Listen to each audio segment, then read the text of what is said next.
Bridgerton, I really wanted to make the period piece I'd always wanted to see and one I hadn't seen before. And that was about infusing this world with a really modern sensibility and exploring these characters and these stories through a contemporary lens.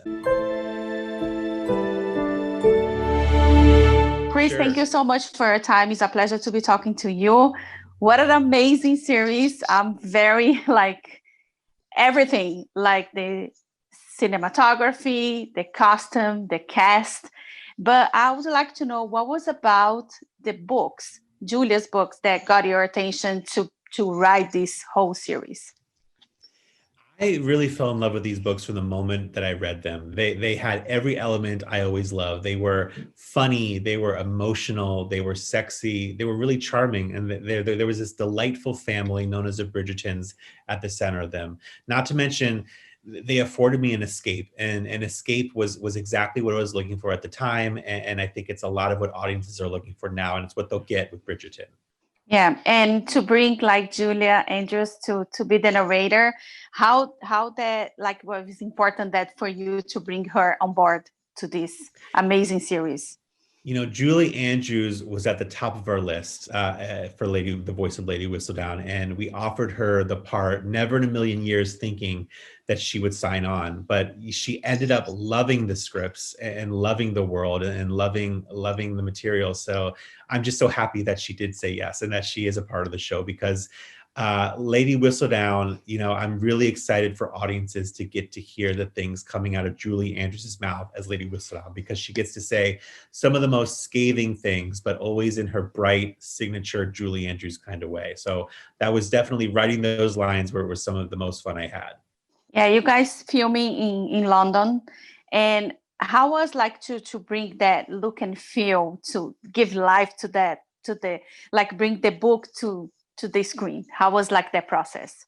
I love a good period piece and I love the genre. I love everything from the sets and the locations to the costumes to the world of this, it was so rife with conflict. There were so many rules that men and women needed to abide by. But for as much as I love a good period piece, I think they're often considered a little traditional and a little conservative. So with Bridgerton, I really wanted to make the period piece I'd always wanted to see and one I hadn't seen before. And that was about infusing this world with a really modern sensibility and exploring these characters and these stories through a contemporary lens. And I think you see that with our casting.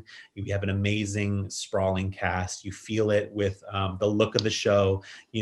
Things are vibrant, and there's an effervescence and a sparkle to everything. We filmed in and around London. We were out all over the English countryside in some of the most incredible locations. These amazing, country homes and castles where real royalty and dukes had actually walked.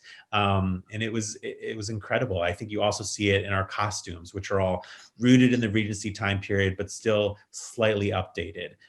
For me, it was about making Bridgerton never feel like your typical period piece. Yeah, yeah.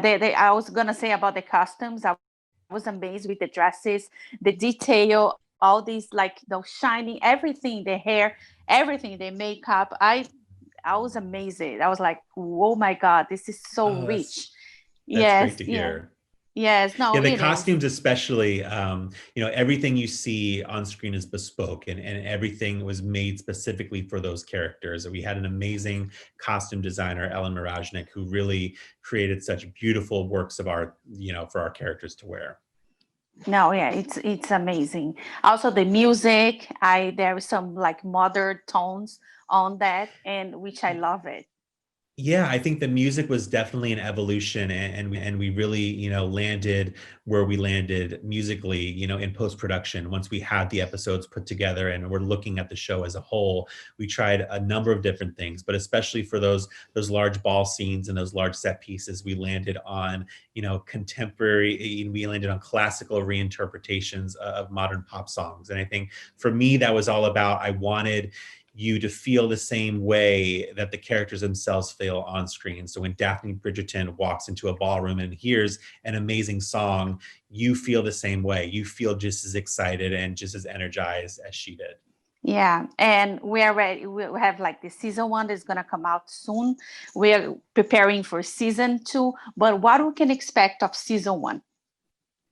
Season 1, it primarily follows Daphne Bridgerton, and she is the eldest Bridgerton, and her love affair with Simon Bassett. It is a big, bold Regency love story, and most of all, it affords us an escape at a time when I think a lot of people are looking for just that. Yeah, that's awesome. Chris, thank you so much for your time. It's a pleasure Thank to talk you. to you. A lot of success, and I cannot wait for everybody to watch it and be very excited like I am. Thank Thank you you. so much. Nice to talk to Thank you. you. Bye. If you like this video, don't forget to comment, to like, and subscribe to our channel right here.